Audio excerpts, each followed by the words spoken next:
Welcome to Talk Tuesday. Welcome to Talk Tuesday. We are here finally. Good evening. It is Tuesday. What is today? May 24th. Good gracious. Oh, hi, Good evening. Ann. We Thank you. are here, and this is not even supposed to be our background. So let's get that out of there. I don't like that at all. It is not happening that way. it Ann, oh my goodness, Ann. It is not happening that way. I didn't wait. I didn't know that it was changing every background. And sadly, I did that on my NA home group profile picture, thought I was actually on my own Zoom account and I was hosting, and they couldn't get it off. So me and technology do not get along. So I apologize. I didn't know. I thought it was my Funny. background. Oh my goodness, too funny. Listen, I'm really grateful because I needed this laugh. I really did. It is so great to laugh today because it's been a day.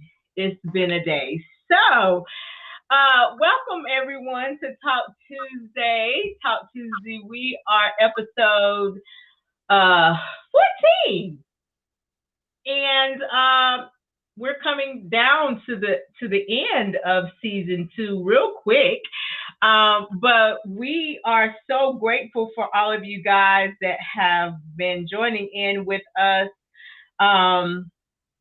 for Talk Tuesday and this new series that we are focusing on called Trauma, Healing, and Purpose. And I'm just excited because I've had some exceptional guests on the last maybe 6-7 weeks, and so it's been great, and I'm just excited because the calendar over the next 2 months, and it's fire. When I say it's fire, Girl, I took it's off work. fire. I took off work for this.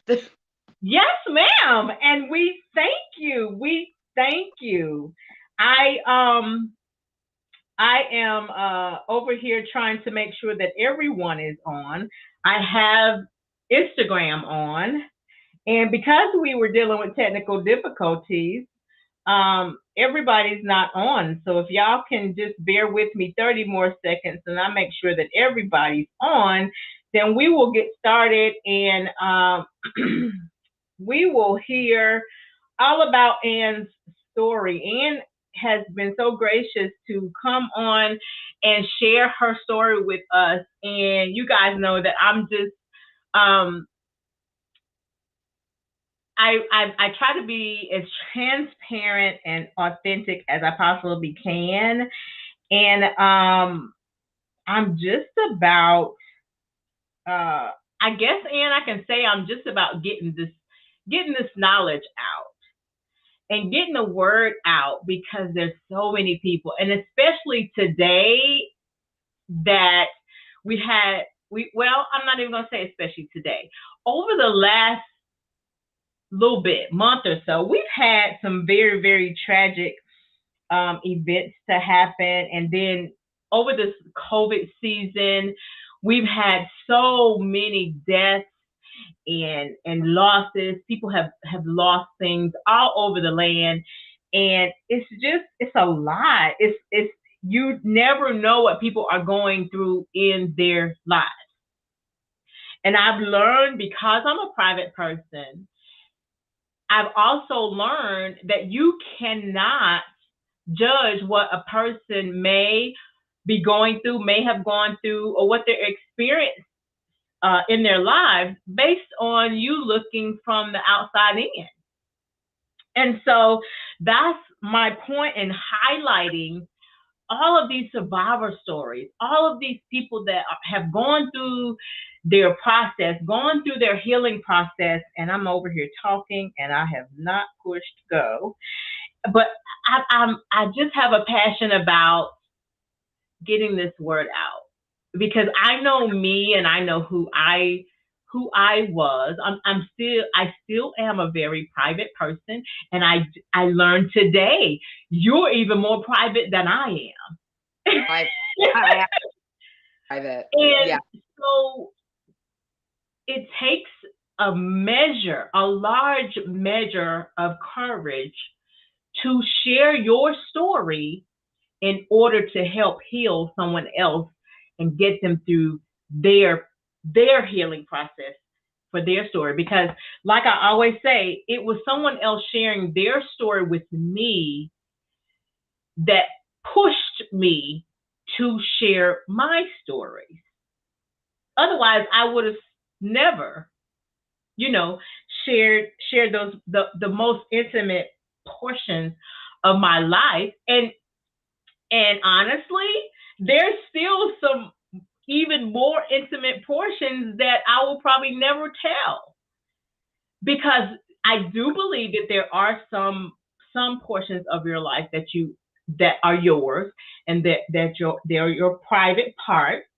But I also believe that you can share your experiences, your emotions, your lessons, and the things that you got from the things that you went through, because that is what's going to help the next person.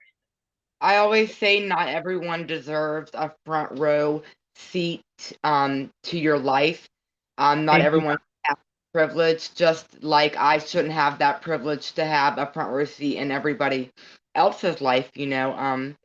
So yeah.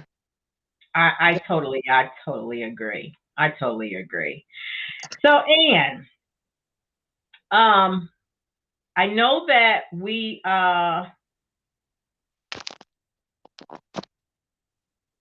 okay, so we're live. We're live over here.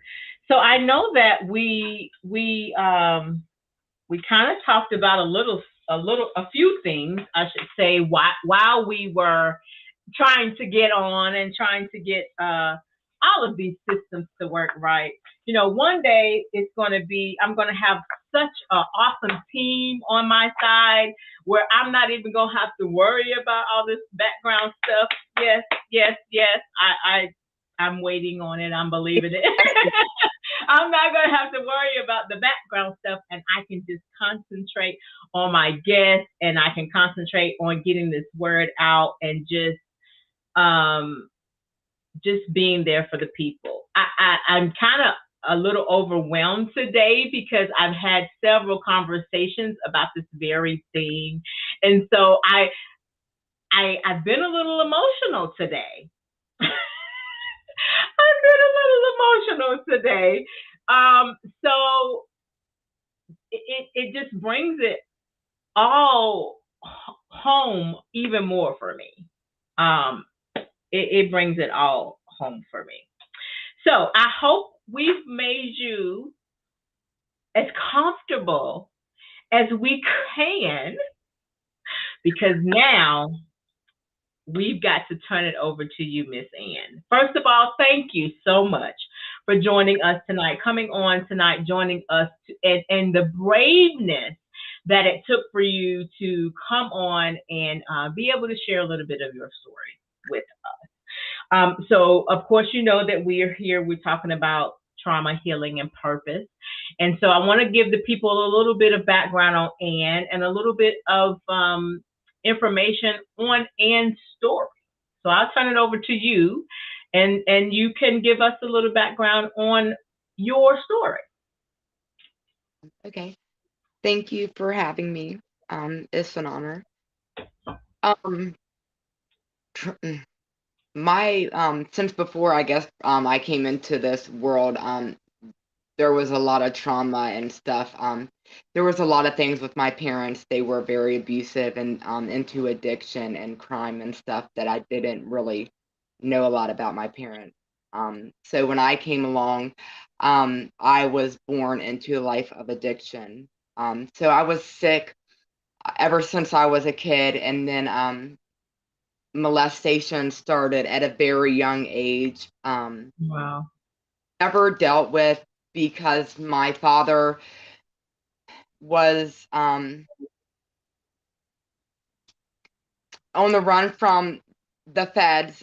And so we had to move a lot of different places until I was like 5 years old, and we went to live with my grandmother. So um, all I really remember is that me and my sister, she was like 15 months older than me. We like 2 and 3.5, screamed and didn't want to get out of the car when our parents dropped us off to the Mm-hmm. babysitter.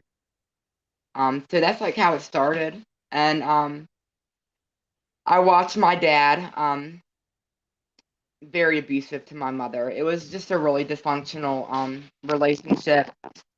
Um, a lot of drugs, a lot of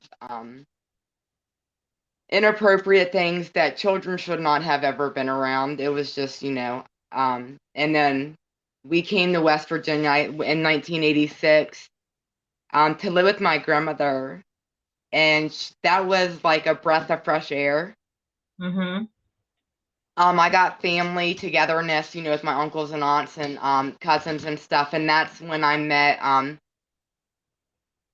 some longtime friends that I have now that we've gotten back in touch. And then my father, he had his own business in a drywall company, and he had gotten in business with some people in our area, and they were not really good people. And my father ended up actually the police found him, and he had to go serve out the remainder of his sentence. So that was in 1989. Mm-hmm. That's when some of um more molestation started. Um, and it How how happened how old were you at that time? I'm eight, sorry to interrupt. You were 8, and this is like the second instance. and Do you remember how old you were in the beginning when it first it started? was two when the first time it ever happened, and that was by a babysitter at the Rose Motel, Wow. another state. And then we moved, so it didn't happen again until my father wasn't there. Mm-hmm. It was by a business partner of his, and it happened over multiple years until my father found out about it. So there was a lot of things. And then drugs were introduced into my life at a very young age. That was how my mom knew how to handle things. So Mm-hmm. a lot of drug usage from 9, 10 years old up, and selling it and getting into trouble and fighting and self-harm and so that's basically where the trauma and stuff started. It was addiction, and not I, I didn't even know how to think that I was worthy of, I was still young and had to grow up. I was giving my mom CPR at 9 years old because she was overdosing in our front yard, and Wow. I half the time calling my grandma home from work and the ambulance so that the state wouldn't figure it all out and take us away. Um, And you said that you had to call your grandmother, or your grandmother was there. no, she worked mid shift. That was back in the late 80s, early 90s, and so my grandmother was working. My father was in prison, and my mom was a complete mess. And so I babysit around the neighborhood and did what I could with my mom. And my grandma didn't get off till 11, so we would come home, and she would have overdosed and take too many things. And so I would time it because it was a usual occurrence. It was something that happened on a regular basis, and Wow. call my grandmother and time it and give my mom CPR until the ambulance got there. Are you kidding me? Wow. You know, we Wow. didn't had a couple friends, but they were people that um their families were knew about the behind closed doors of our family. Mm-hmm. And other than that, we weren't actually allowed to have friends over because my mom actually chased us when we were kids. She got high and she chased us to our neighbors. Um, Me and my friend that tried to stay the night, so we weren't allowed to have friends at our house. Wow. Wow.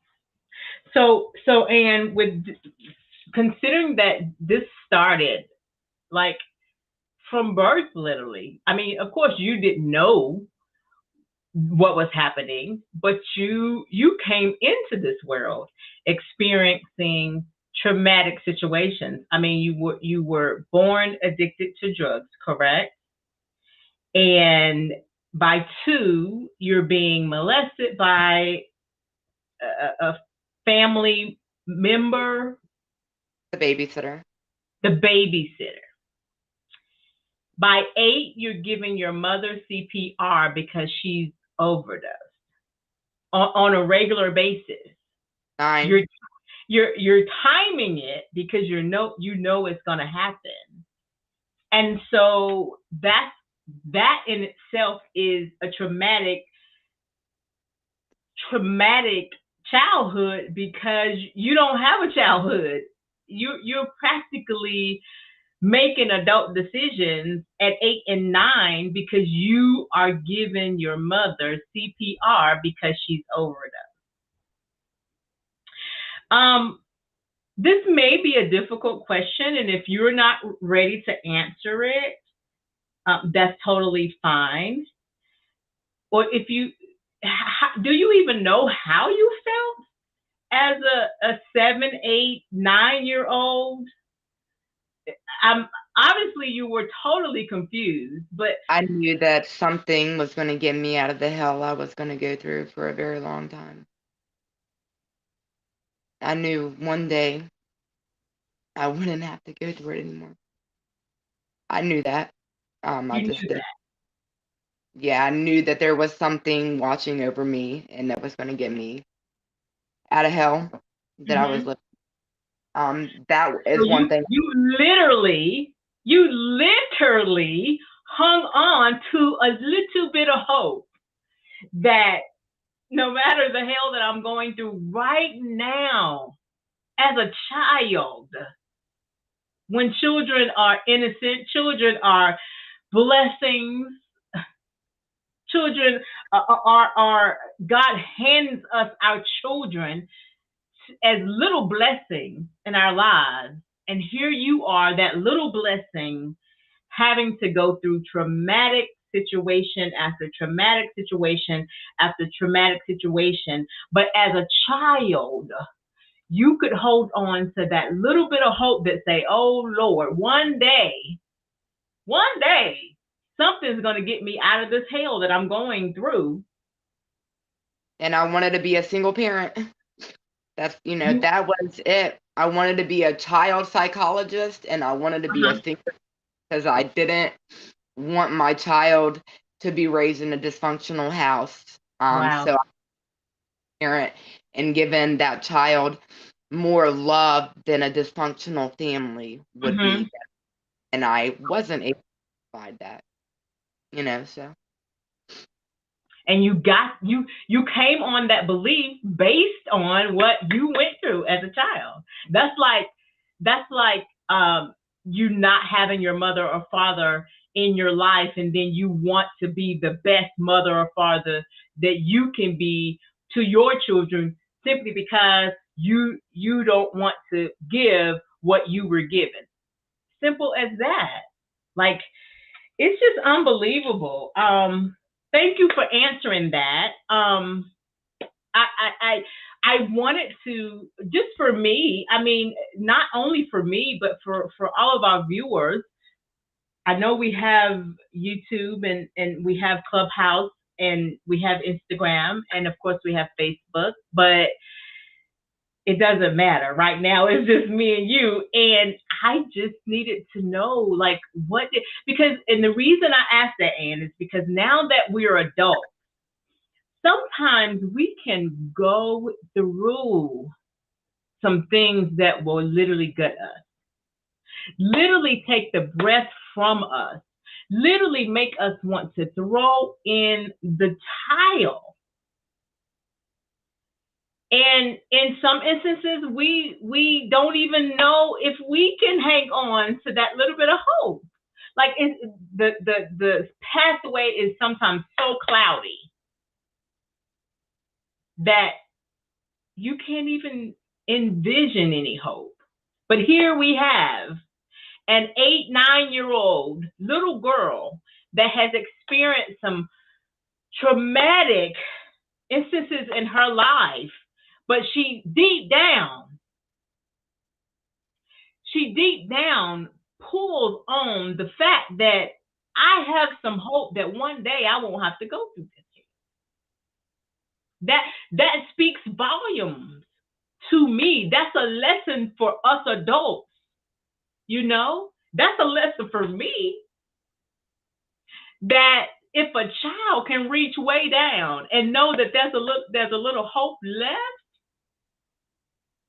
who are we to give up or say, you know, or feel some type of way when we have to go through some things? Because you never know what people go through.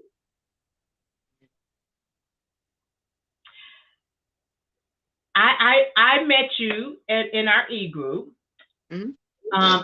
I've never known your entire story, and that just goes to show, until you get to know someone, until they share those most intimate details of their lives, until they share their story, because I'm a believer, everybody has a story.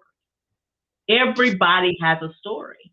Until they share their story, you can't judge anybody. You can't, from the outside looking in, you can't say that you know that person. You can't even speak on a person because you don't know their motives. You don't know the reason they move the way that they move. You don't know. It's just, whew. Something came across my Facebook feed a couple years ago saying, don't judge someone by the choices they made when you don't know the options they had to choose from. That's it. And you definitely cannot judge them on the chapter of their life that you walked in on. Because if they're on chapter 40 and you walk in on chapter 39, there's a whole other 38 chapters that you have no idea of. How dare we? How dare we? And me and you both are crybabies, so. Oh yeah. We're trying not to not to be emotional over here, but that tugs at my heart, because I love children. And I definitely hate to see. I was a foster parent for almost 10 years. I hate to see any child go through. I hate to see any child be mistreated, or, because kids are innocent. Like, kids do not even ask to be brought into this world. Us dysfunctional adults do that.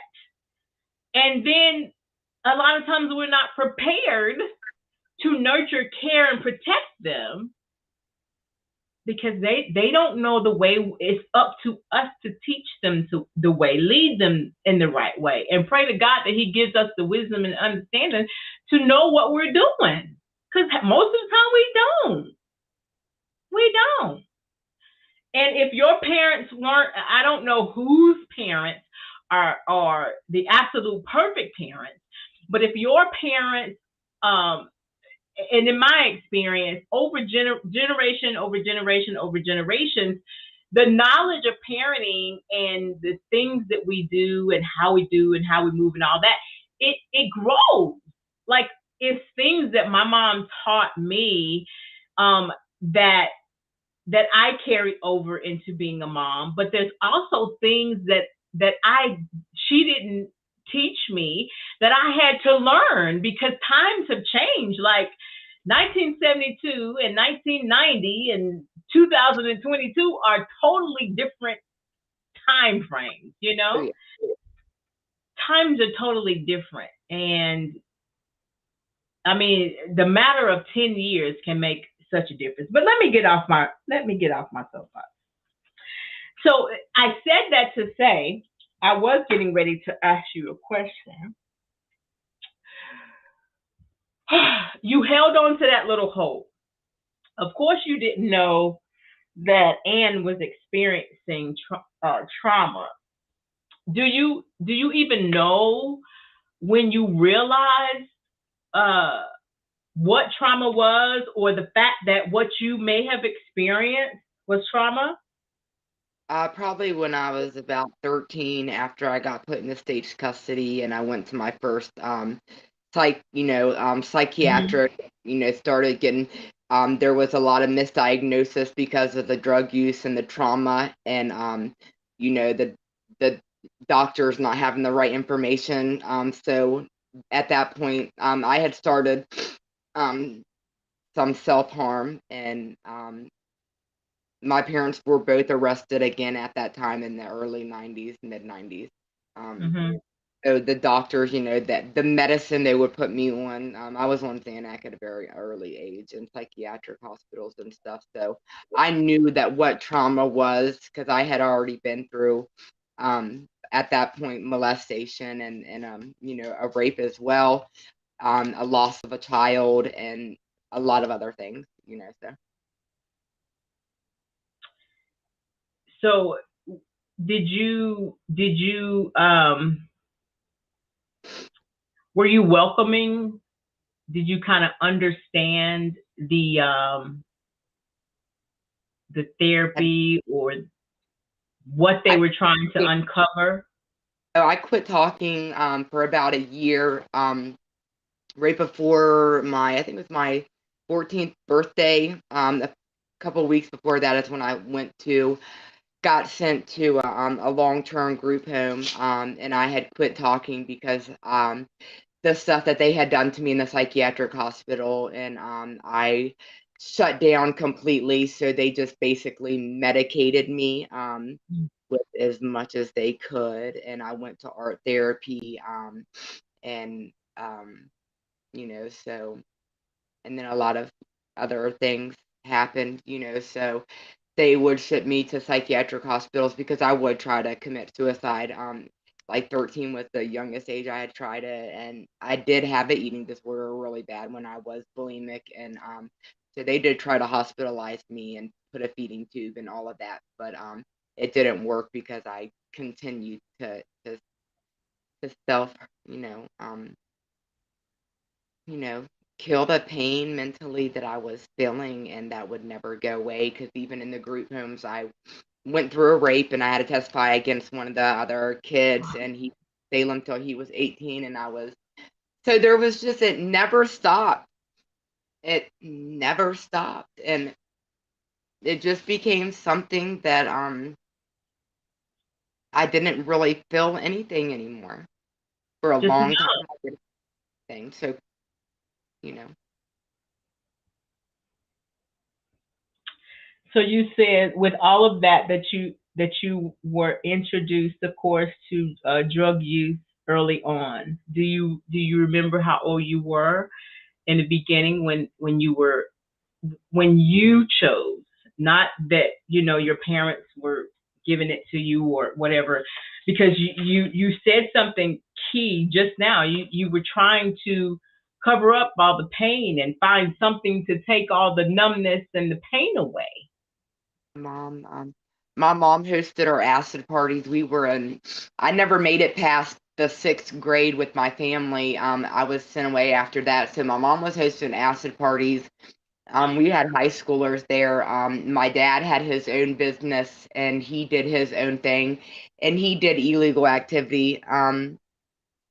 And then I was already an IB user and into the really hard other drugs at that time, so I think smoking and pot were my only conscious decision, but I was already into heavier drugs. You know, I had a bad day at school, and my mom's idea to fix it was to give me IV drugs in the bathroom. So I don't know if I ever knew how to feel, or even if what I was feeling was what I truly was feeling. So that's just all I ever knew. Thought it was normal. Your mom giving you, and correct me if I'm wrong, IV is intravenous drugs with a needle. She was giving this to you in the bathroom in your arm because you had a bad day at school. Yeah, because kids were making fun of me. In gym class, and they had to call my mom to come pick me up. My dad was in prison. So her and her friend picked me up and took me to the Sheets bathroom on my way home. In the gas station, Ann? Yeah, I remember. Yeah. Um, so after that, you know, that was just normal everyday life.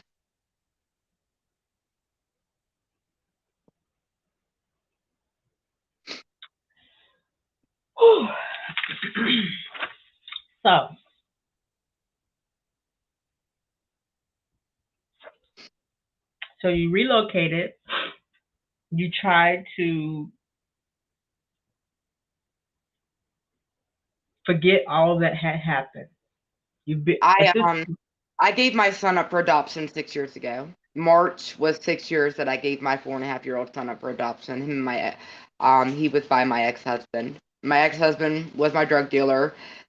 We were together for multiple years, and he spent 90-some% of that time incarcerated. I was 25 when I met him. I gave my son up for adoption when he was 4.5 because I tried to go to rehab and stuff. I was still getting pain pills prescribed, and I was on other drugs, and he was already back in state's custody, and I was getting visitation rights, and I gave him up because they told me that he was in therapy, and he didn't choose to have me and his dad as parents. We wanted him. He didn't deserve to go through what he already went through. So at 4, you chose to give him a better life because you felt like I couldn't give it to him. I couldn't give him what he deserved. I had went to prison and everything, and I had got him back, but I hadn't dealt with the inside. I hadn't dealt with the hurt. I hadn't. So he was 4.5, and then April of 2016, I took a lethal dose of IV drugs and pain pills, and they found me a couple of days later. They were ended up reviving me. I was on life support and was put into a drug-induced coma. I spent my 35th birthday in a coma, and when I woke up, I was paralyzed on my right side. I went to a nursing home, and I relocated.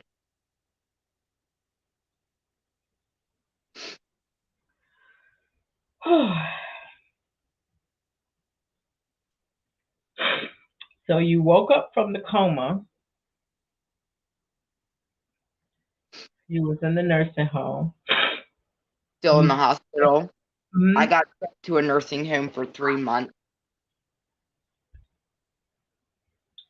Are you still paralyzed at this point?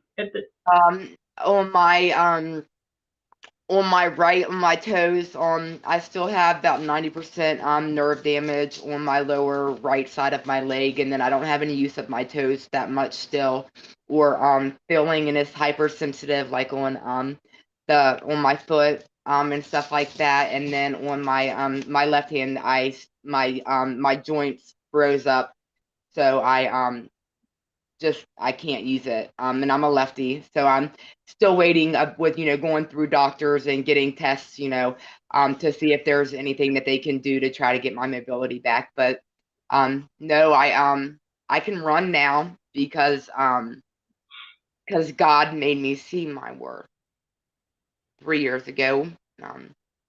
When I surrendered to him and got clean initially, and knew that giving up on my life was no longer an option. That was after a sexual assault, and Another one.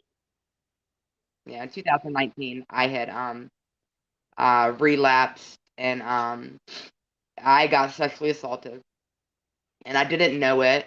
I didn't know that it had happened because I was unconscious at the time. I had found out through some ways I wish I would not have. Wait, Ann. Wait. Okay. So you were unconscious. You were sexually assaulted. My neighbor came in, he raped me. Your neighbor came in. Yeah, he was HIV positive, and that's how I got HIV. I went and got treated for hepatitis 3 months after I got clean and found out that I was HIV positive. Okay. I hate to get you to repeat this, but I want to make sure that I'm following you. So you say you found out in a way that you found out that you was assaulted while the sexual assault was happening, and took a picture instead of help. Someone took a picture instead of helping you. Yes, and then came back to my home a couple weeks later and showed me the picture, and I asked why they didn't help, and they said I brought it on myself. Oh my God. So you didn't even know that it was happening? I didn't know that I had even been raped until a couple weeks later when I saw the picture. Oh, Jesus.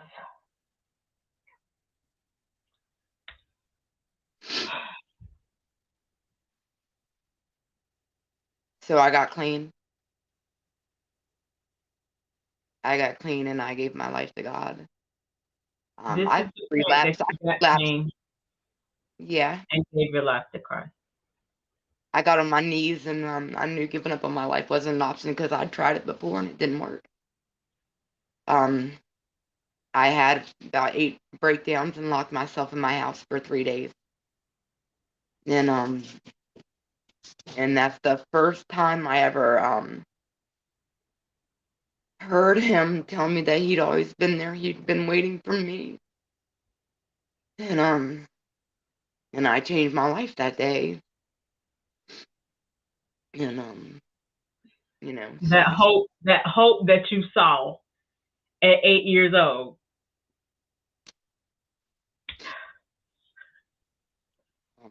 So I started fighting. Oh, Jesus. You are literally a walking, talking, breathing miracle. And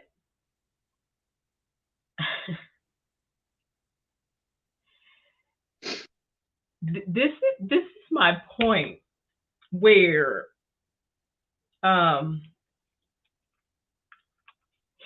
folks don't understand how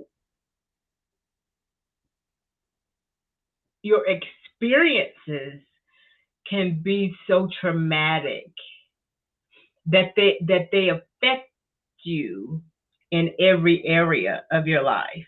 I can only imagine that any area of your life that we can call, that we can list, that we can think off the top of our head, every area of your life was affected from birth, even until today. Although you're clean, although you're a child of God, although you surrendered, you still have effect. It still affects your body.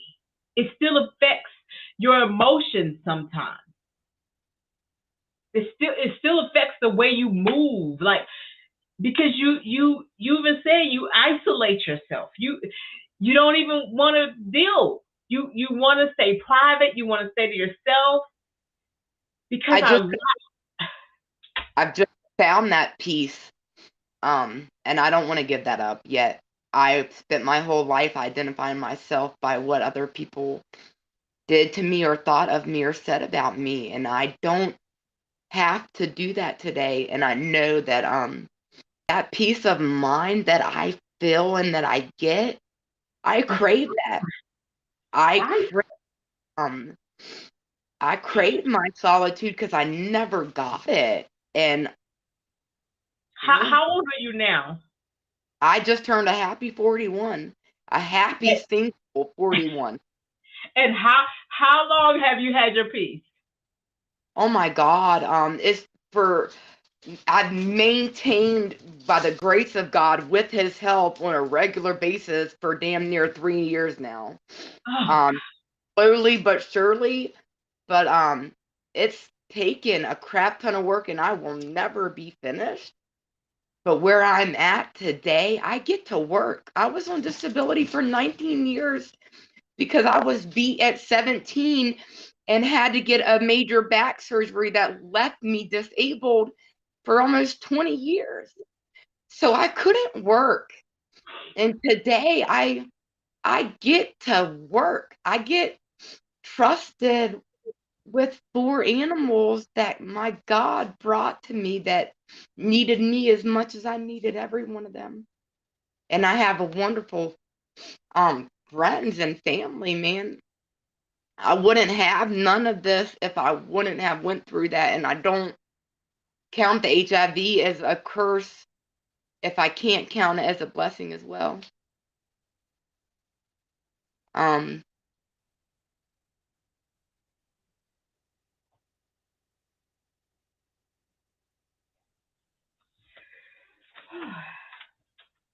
I don't even think that there has to be Lord, let me put my glasses on. I can't even see.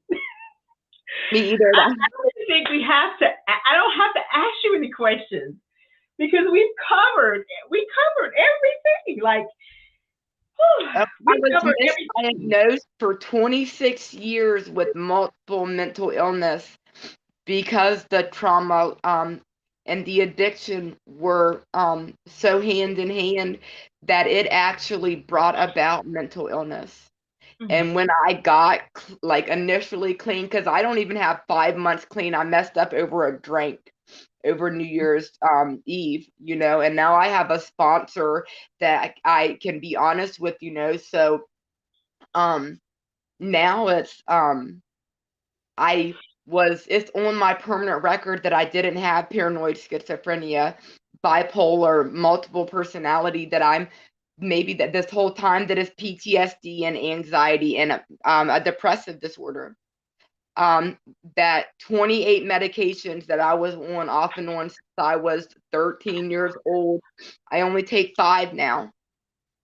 And one of them is antidepressant, you know,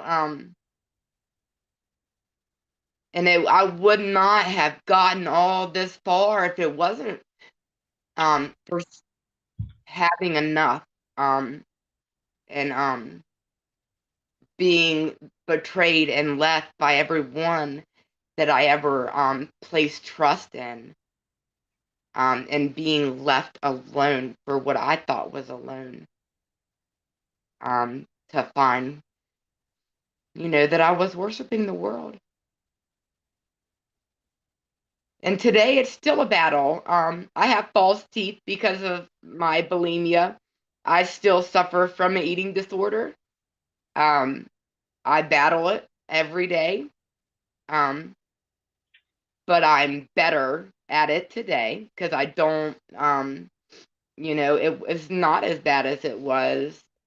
And I'm the best version of myself that I've ever been in my life. Um, so, and happily divorced. I commend you, and I commend you. Like I literally don't have. I don't have enough words. I don't even have the right words to commend you. I take my hat off. I take my shoes off. I take everything off because you're amazing. Like you have endured so much, and yet and still you're still here. You're still fighting. You're still pushing, despite the obstacles, despite all the odds, and your odds were stacked high.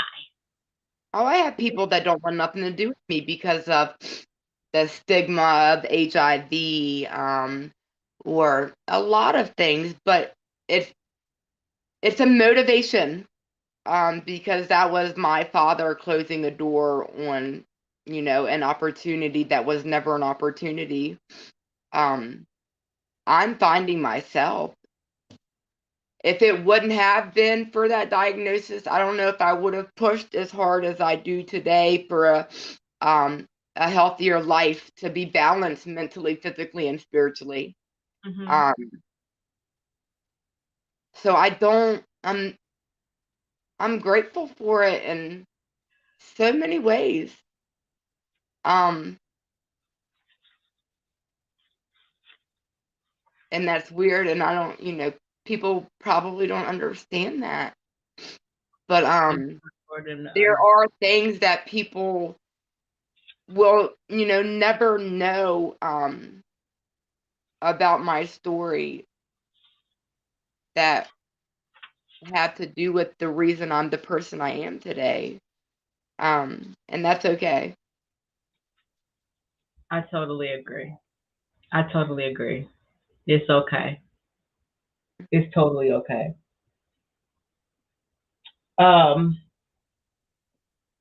of the questions that you answered for us,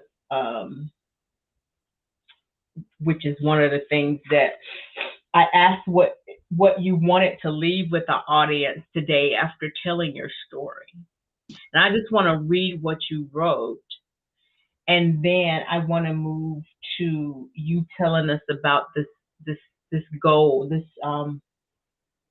vision that you have for your community. So Anne says one thing that she wants to leave with our viewers today, and I apologize, I didn't even say earlier, if you are viewing on the replay, please hashtag replay and let us know that you're here. If you have questions, if you want to shout Ann out in the comments, shout her out in the comments. She deserves us to shout her out in the comments everywhere. Ann says that no matter where your journey took you before, it doesn't have to stay the same. If you wake up and if you wake up and I think maybe Ann, this was cut off. If you wake up and can have another day, am I reading that right? Because it's gone. That's all I have. You want to elaborate on that for us? If you're able to wake up today and breathe air into your lungs, you're a miracle. If you can open your eyes and you can shut them and you can open them again, then you are a miracle. All we have is the present. Don't take it for granted. Absolutely. We have some comments for you, and you're not over here. You'll be able to view it over here on my live video on Instagram, but you have some people shouting you out on Instagram as well. And stay the course and keep trusting God, because He has you. He got you. I'm just, I don't know. I don't know. I don't know what to say. I always say that there's usually more to your story, because we never, and I'm learning now, most of the time we never get it all out. So I know we had some technical difficulties earlier, but I think we got through them. And I am so appreciative of you coming and sharing your story. And I want to say live and in living color, I think you did an excellent job. Um, and I thank you for that. But I do know that there's got to be a part two. I'm thinking that there's going to be a panel discussion sometime down the road because we need a whole live panel of these survivors because there's so many stories and I just think it's going to encourage others and then it also will allow folks to ask questions. I think maybe we'll have it on Zoom instead of live. So it'll be more intimate and people don't have to worry about, someone else seeing the question or whatever. Yeah, criticism. Yeah. I think that's what I'm gonna do. It's just coming into my brain, but I can't leave this like this. Like this, you guys are so inspiring, and you with all that you've been through, you give people hope. Like literally, just hearing your story gives me hope because you know who am I to complain about anything that I'm going through? When you came into this world, out of the womb, going through when you didn't deserve it, when you did not deserve it. So yes, there will be a part two somewhere, and I know that there's going to be an event. We just got to figure out when it is and where it is. It's probably going to have the same name that it should have had 3 years ago. What is that? I'm not gonna tell you. We're gonna make it a surprise. But it's all part. It's all part of. It's all part of this purpose. It's all part of this purpose. So I'm just very grateful that I can be that one and finally get out of my way because I was in my way because I didn't want to tell my story. So I wasn't helping anybody. And God beat me up for it. Like he beat me up for it. Nothing would go right. Nothing would go right until I said yes. And so I said yes, and I don't care who doesn't like it. And it doesn't matter if it's just one person that is encouraged, that is helped, that gets that little bit of hope that Ann gave tonight. Because I got it tonight. It wasn't for everybody else, it was for me tonight. So I thank you.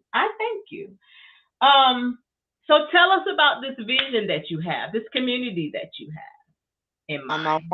I've made a couple of vision boards. I want my own outreach center in my area. I've prayed about it, and I've been told, God's told me, to bloom where I'm planted, that I'm an outreach center, and it's gonna be called Hidden Repairs. Because God does most of, all his healing and the repairing that is needed, the transforming inside of us. It's hidden. The things that we suffer from, the pain is internal a lot of times that people can't see. And that's where a lot of the repair needs to be done. And I had prayed about it. So it's going to be Hidden Repairs, and it's going to be an outreach center in my area. I want, the goal is to have over-the-counter medicine, some type of counseling, meetings, anything for the community. I definitely want some type of clothing pantry, soup kitchen. That is my goal. I do have a goal of going back to school. I just have to finish figuring out the rest of the loans to get so I can actually own it.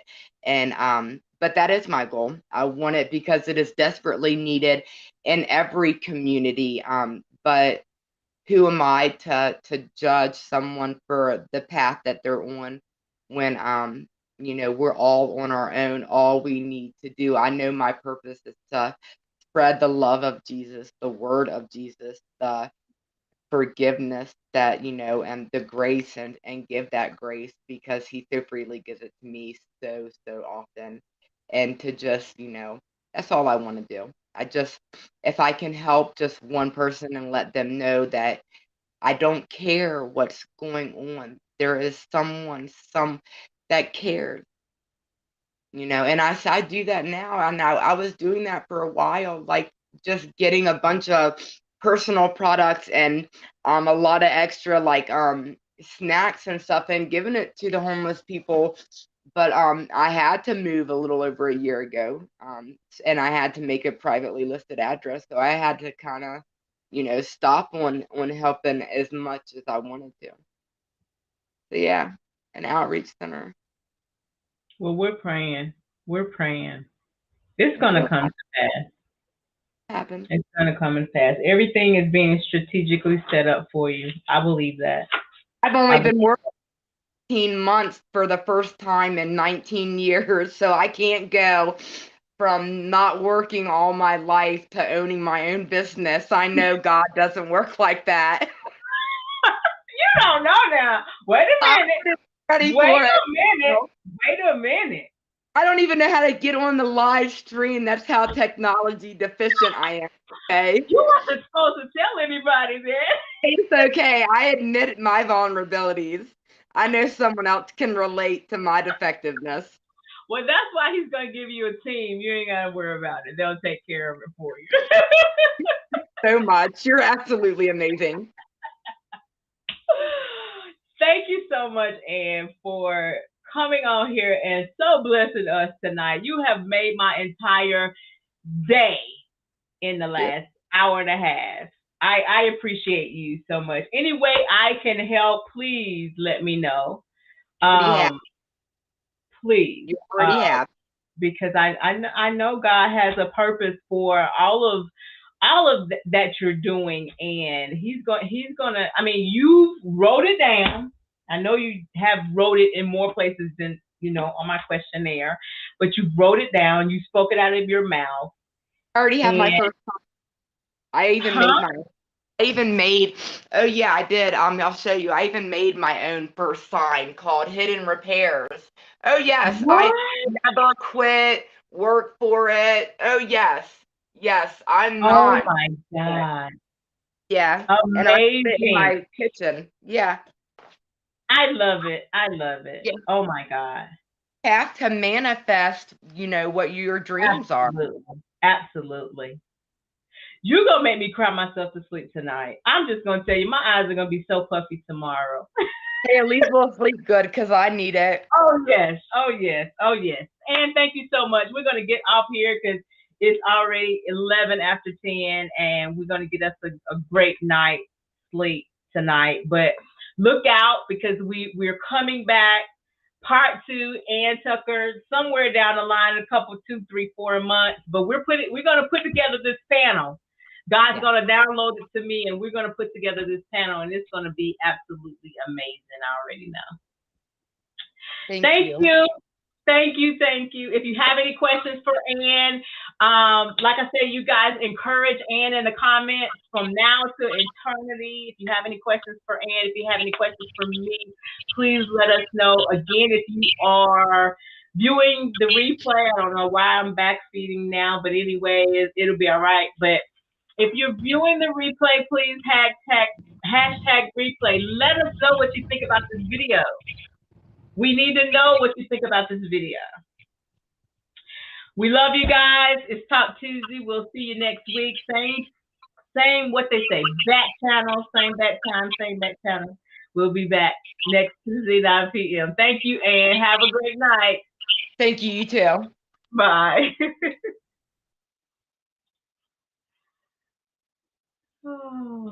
God is good.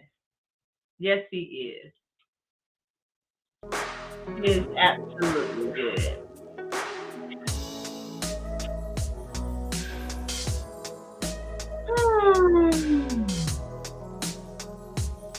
Thank you guys for tuning in. I appreciate you.